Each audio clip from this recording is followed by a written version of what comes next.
y'all, so I'm going to show you how to do some little electroculture rods for your garden, which basically look like this.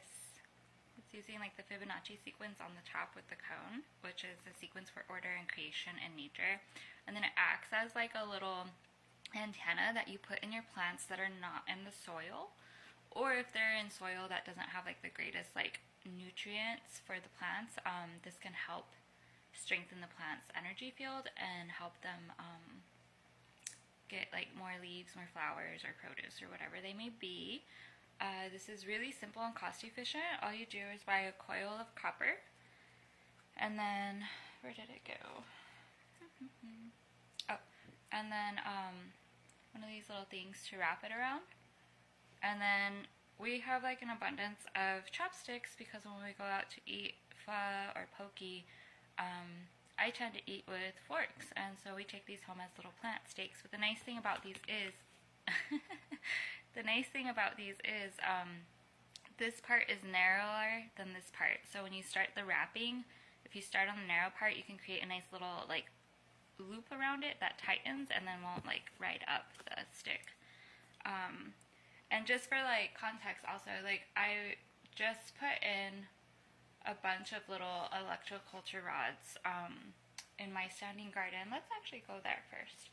And it's pretty amazing how much the plants have grown in 6 days. It's like mind-blowing to me. Granted, I put like little quartz points and maybe that amplified what the electroculture stuff is doing, but here, let's do a quick look to inspire you in case you think this is like odd. So I'm going to turn the camera, it won't let me turn it around. Oh wait. Okay, so here's a rod that I put an amplifier point of quartz point in. When I put this in 6 days ago, this is how big the mint was, where my fingers are. 6 days ago is that big. And then 6 days ago, this is where the rosemary was. So it's pretty impressive how quickly the quartz fell out, how quickly they grew. And then over here, the geraniums. I put one in 6 days ago, and there was only 3 of these little pods, and now there's about 1, 2, 3, 6, 7, 8 of them. 8. So it went from 3 and doubled in 6 days of blooms, which is amazing. So anywho, you see like how they can benefit the plants, which is great. So now I'm making them for our house plants, so that way they have a little more support and they're growing, especially because we're in a new environment. And they say in electroculture gardening that this will help strengthen like the plant's immune system, making it where bugs don't necessarily go near them as much, or like pathogens and stuff don't like mold, like the plant mold or whatever, doesn't affect them as much. So I'm curious to see how that plays out with the indoor plants, but I'm already pretty impressed with the outdoor plants. And I also have a little standing garden outside, and I have noticed a reduction in like the little fungus gnats and stuff that are outside, so pretty cool. So anyways, I eyeball the copper when I cut it. I don't actually measure it, I just kind of wing it. And then I start on that tapered part. I'll go close for you to see in a minute. And I kind of create like a copper knot.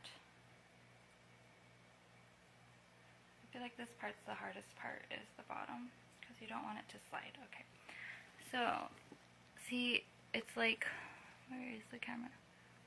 Thanks for bearing with me with my technology. Okay, and the cat's trying to play.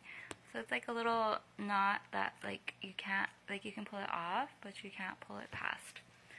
So then this keeps it in place as you wire it, which my cat thinks it's a cat toy. Which is good. She hasn't been feeling the greatest, so this is good that she's playing. Then you just do this really quickly. Well, you don't have to do it quickly, just as you get the hang of it, it happens very quickly. So now it looks like that. And see, that's why this is important, because it keeps it in place. The chopstick's nice because it like has that narrowing and then it widens. Now you're at the top.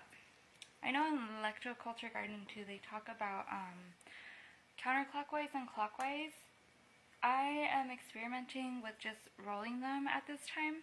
And so I'm not going to go into a spiel about that, but if you have information on that, go ahead and put it in the comments. For me, this is also fun because my inner child loves nature.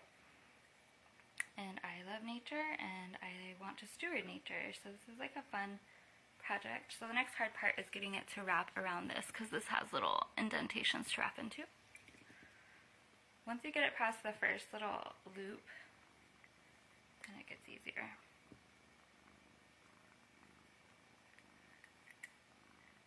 And it's okay if it doesn't wrap 100% the way you want it to. You just want it to have the little spiral.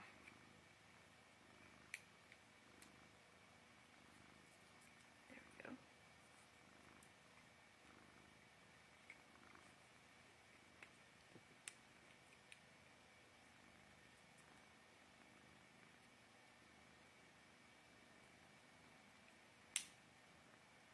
See, and I have just a little bit of extra copper right there.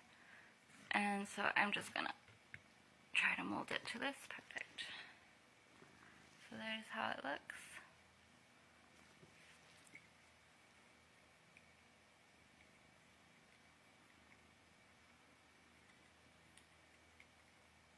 And then you just gently pop it off. And then you have your little rod. This is super easy to do, super cost efficient. You can start off, if you have like a bunch of plants, and buy a package like I did online. I think I got 18 of them for like $15 or $18 maybe on Amazon. I'm not a huge fan of Amazon, but every now and then you do kind of need to utilize it. However, I try to utilize it sparingly. So I got 18 of them, got my garden started, realized everything was really starting to bloom and take off, and then I went ahead and bought a copper coil and the little Fibonacci thing, which you can order these on Etsy or Amazon, or I don't know where else. If you know where else, please put it in the comments. And then yeah, do it yourself, and it's very cheap, and it helps your plants, which in taking care of the plants and Mother Earth, the plants and Mother Earth are better able to help take care of you, for it's like a reciprocal relationship, right? And then it's a great bonding experience with your cat, because they think you're trying to play with them with the copper. You gotta make sure you don't poke them with it on accident. And yeah, I hope this video was helpful. Thanks for bearing with me with my navigating technology, and let me know how it goes for you in your comments. Tell me if you have like quick yields or like noticeable improvements within 6 days like I did, or sooner. Also, you can add quartz points to the base or the top. From what I've observed, either one works great. For the ones that the quartz points just don't want to stay in, I take it that they fall into the soil for a reason, so I just leave them in the soil. Plus, you don't want to I feel like you don't want to glue them. If these are houseplants, you don't want to glue them onto anything, because eventually you're going to want to like take the points out and charge them with moonlight and cleanse them. And yeah, I think that's everything. Alright, thanks so much. Have a great day or evening wherever you are, and I hope that you have fun making these and that your plants enjoy this extra little bit of nurturance from you. Be well.